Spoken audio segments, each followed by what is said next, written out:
Jane crack. So, story time. This is chapter number 5 of Return of the Fianna. Just jump into it.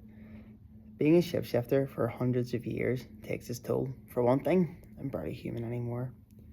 I was human up until my beloved Kessera died. It wasn't grief that changed me.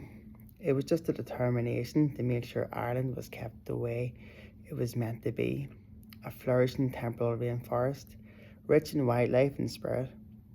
It was a promise I made to her on her deathbed, and I kept that promise for a short while at least.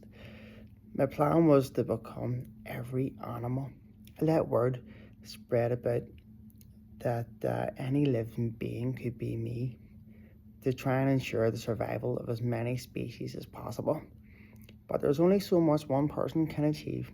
Between the Vikings and the British, the land was ravaged, and species are still being destroyed at an increasing rate. I don't remember much of what it was like to be only human.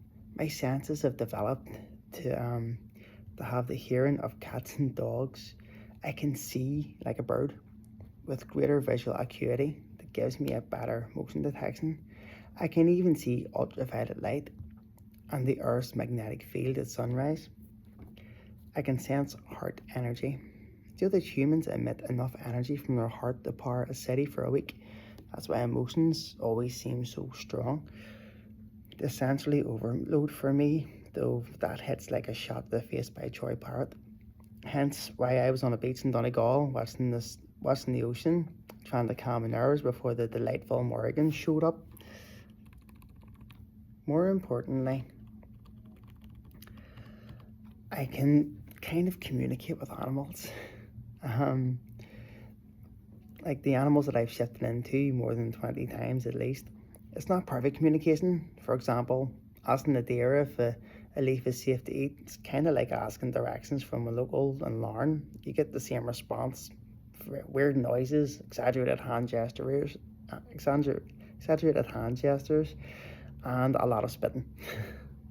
But it can be done.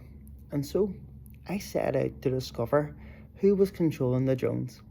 Having fluttered away from the barbers, I landed on the roof of a local pub and shifted into a blackbird.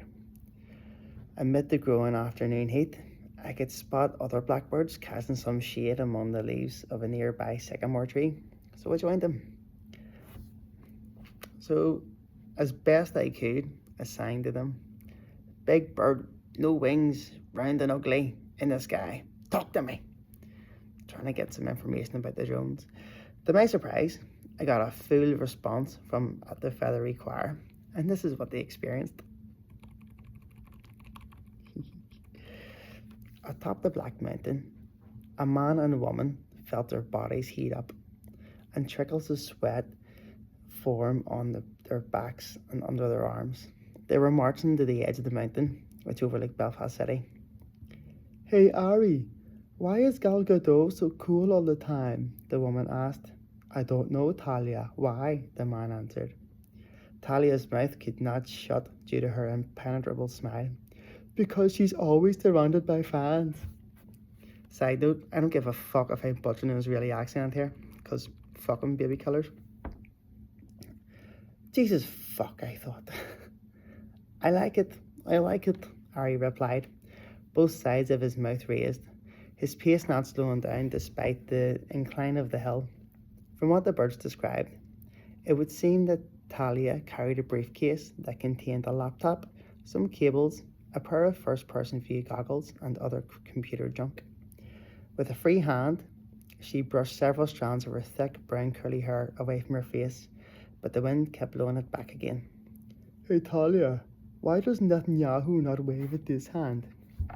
He freed his left hand and waved it. "I don't know, Ari, why?" "Because this is my hand." They both tried to laugh, but the steep hill caught their breath. Ari's right deltoid burnt with pain. His case was heavier because in his case was a quadcopter, along with attachable pistols and bullets. Ari set the equipment down, rubbed his shoulder, then swung his arm round in a wide circle to loosen it up. He took a moment to admire the view. Talia came up close to him and showed him a photo on her phone. A Palestinian fella. Handsome lad he was. Okay, Talia, time to weed the garden. So, now we know it's the Israeli fuckers who are trying to kill Karim. So if we didn't know it already, but fuck him, like I said. That said, not every Israeli person is a ball bag, but I mean, anyone the IDF is, and anyone in the government is. Although some of the bravest people in the world are Israeli people who are stand up against the government. Fair fucks to them. Anyway, Slang of Foil, that's all for now.